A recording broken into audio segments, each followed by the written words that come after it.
Hello everyone.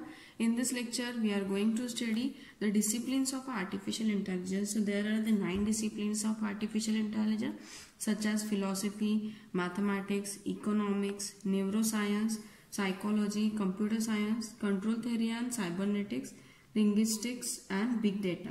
So now first we are going to study what is the philosophy. जब हम लोग कोई भी सिस्टम बनाते हैं तो उसको फिलोसफी मतलब क्या होता है. So philosophy is what it answers the important questions. इसमें कुछ इंपॉर्टेंट क्वेश्चंस है वो आंसर होते हैं, जैसे कि can a machine act intelligently और can it solve like a human being. जब हम लोग कोई मशीन्स क्रिएट करते हैं तो क्या वो ह्यूमंस के सारे प्रॉब्लम सॉल्व कर सकती है, क्या वो ह्यूमन के जैसे एक्ट कर सकती है. और are computer intelligent is like a human one. So such as think, define a particular intelligence and way it should work. How we are going to define the particular intelligence in system and how our system is going to work based on your particular intelligence. Now next one is a mathematics. जब हम लोग कोई mathematic का system बनाते हैं तो वो किसके लिए रहती है. It is used to write logic and algorithm for solving the problem.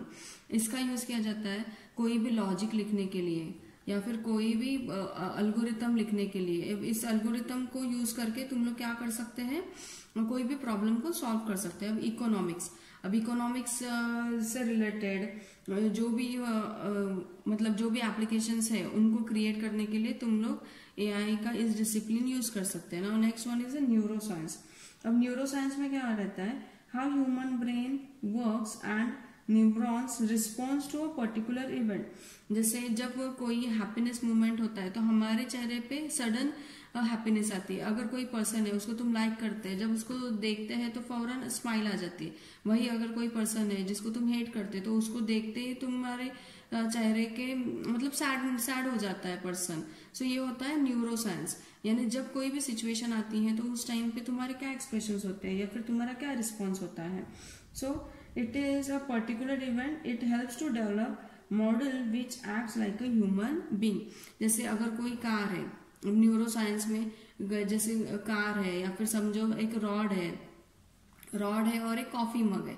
अब जब कॉफी मग आता है तो उसके लिए कॉफी मग के लिए फिर क्या करते हैं हम लोग, जब कोई भी रोबोट हो तो उसको कॉफी मग दे तो उसने होल्ड करना चाहिए. अब अगर उसने रॉड दिए तो उसने रिलीज करनी चाहिए. तो ये होता है न्यूरोसाइंस की जब पर्टिकुलर सिचुएशन आती है तो उस सिचुएशन के बेसिस पे ब्रेन जैसे ह्यूमन का एक्ट करता है वैसे तुम्हारे सिस्टम में एक्ट करना चाहिए. Next is the psychology.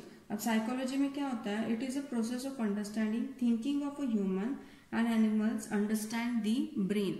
अब साइकोलॉजी में कैसा रहता है, जैसे अगर कोई तुम सॉन्ग सुन रहे हैं तो उस सॉन्ग का तुम्हारी माइंड पे क्या इम्पेक्ट पड़ता है, तो ये सारा आता है साइकोलॉजी में. नेक्स्ट आता है computer science. Computer science is a programmer write code to achieve the artificial intelligence. अब कंप्यूटर साइंस में क्या होता है, जैसे तुमने कोई भी रोबोट बना रहे तो उस रोबोट को बनाने के लिए तुम्हें प्रोग्रामिंग लगने वाली. सो ये अल्गोरिथम्स जो तुमने मैथमेटिक से सीखे हैं या फिर तुम्हें कोई भी रोबोट बनाना है उसके लिए तुमने अल्गोरिथम डिजाइन किए तो उस अल्गोरिथम को तुम लोग कंप्यूटर साइंस यानी कोड में कन्वर्ट कर. अब तुम जो एआई है उसको पाइथन या फिर जावा में भी इम्प्लीमेंट कर सकते हैं. Now next one is a control theory and cybernetics. अब कंट्रोल थ्योरी एंड साइबरनेटिक्स क्या होता है, so it is a scientific study of how human interact with each other. अब how human interact with each other, जैसे कि actions हो. अब actions जैसे हम किसी को आवाज देते हैं तो उसके लिए एक्शंस परफॉर्म करते हैं, किसी को इशारा मतलब जो भी एक्शंस परफॉर्म करते हैं ये सब आता है in your control theory and cybernetics. Next आता है लिंग्विस्टिक्स. अब linguistics is nothing but the languages. So ये नेचुरल लैंग्वेज प्रोसेसिंग होता है. जब हम लोग कोई भी कम्युनिकेशन करते हैं तो कम्युनिकेशन में हम किसी से कैसे इंटरेक्ट करते हैं, कौन सी लैंग्वेज यूज कर रहे हैं. तुम्हारा जो पर्सन है सामने वाला वो तुम्हें किस लैंग्वेज में क्वेश्चन पूछ रहा है और तुम्हें किस लैंग्वेज में रिप्लाई देना है. So this is all in your linguistics. अब एआई में बिग डेटा का क्या काम रहता है, so it is use to store the data for processing and developing artificial intelligence. कोई भी डेटा तुम लोग इसमें स्टोर कर सकते हैं और उस डेटा को प्रोसेस कर सकते हैं। जैसे कोई अल्गोरिथम्स यूज कर रहे हैं एक्शंस के लिए, जैसे मूव लेफ्ट के लिए समझो कोई कोड तुमने लिखे, वो तुम बिग डेटा पे स्टोर कर सकते हो और जब नेक्स्ट कोई भी एप्लीकेशन बनाएंगे तो सेम कोड का यूज करके तुम तुम्हारे न्यू एप्लीकेशन में उसको इम्प्लीमेंट कर सकते हैं।